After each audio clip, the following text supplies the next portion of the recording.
Okay, lesson number 6 for our video lockdown series. So we're going to finish off in the upper body positions with the hook, specifically the lead hook.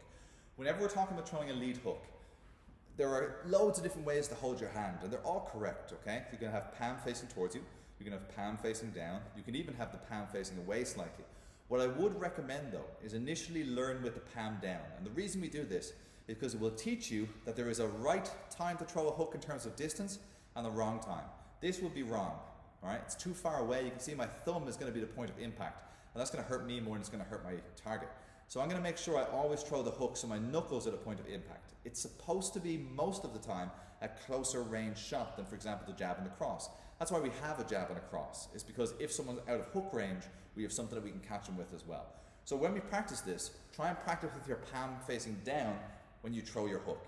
You want to have your elbow directly behind your fist, right? Shoulders are up, elbow behind the fist, and you should feel that lead shoulder almost coming in to hit you in the jaw when you throw your own hook. So from here, I keep my eyes on my target, and I go hook, like that. When we practice this, a nice way to learn it is to start with your cross fully extended. So turn your hip on the right hand side, left hand is on the eyebrow, and from there, as I pull my hand back, the hook will come true. You see the way I cast it out slightly? I don't pull in really tight. I never want my punch to be traveling back towards me. I want my fist to be pointing sideways because that's where the person's chin is going to be. I want to hit and then continue through the target. I don't want to shave them, we say. So shaving would be me pulling my hand away and doing this. So actually skimming off the target. That would be shaving somebody here. Because the moment I make contact, I'm pulling the hand away as I throw it. I want to hit through the target when I do my hook. So it's quite a follow through on the hook.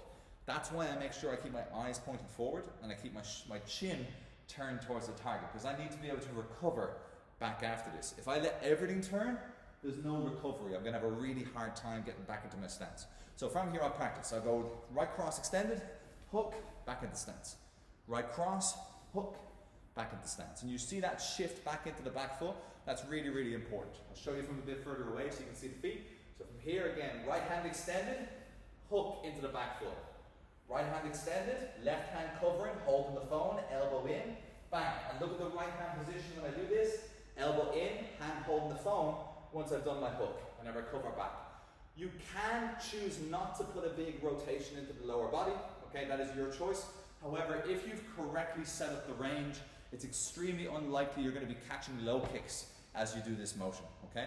If you are, it's because you're throwing the hook at the wrong time. That's the problem, not your rotation, okay?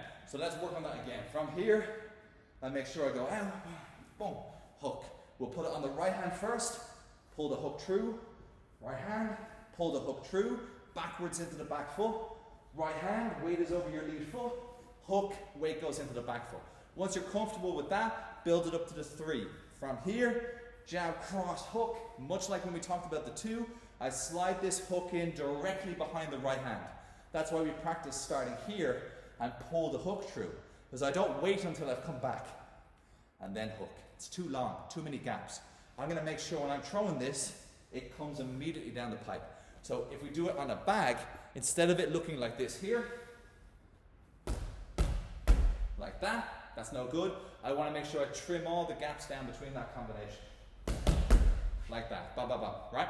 So that's what we're looking for when we practice our hook. Usually it comes on the end of a 3, but one last thing we can add to this to make your technique even tighter is to practice it off your jab, whether it's a long jab or a stiff jab. So from here, in my stance, I'm going to jab, long jab in this case, and then from there I'm going to recover and then hook from there. So I go jab, hook, jab, hook, jab, hook, jab, hook. All right? That's a nice combination to really work on developing the technique of your hook, yeah? Because it kind of works away from the classic left, right, left, right, left, right. Having to double up on the left-hand side means your technique has to carry you, not just momentum. All right, guys, so keep practicing that. Much like before, set yourself 60-second rounds. You can do as many as you want. I'd recommend 5 as a minimum, okay? It's 5 minutes of work.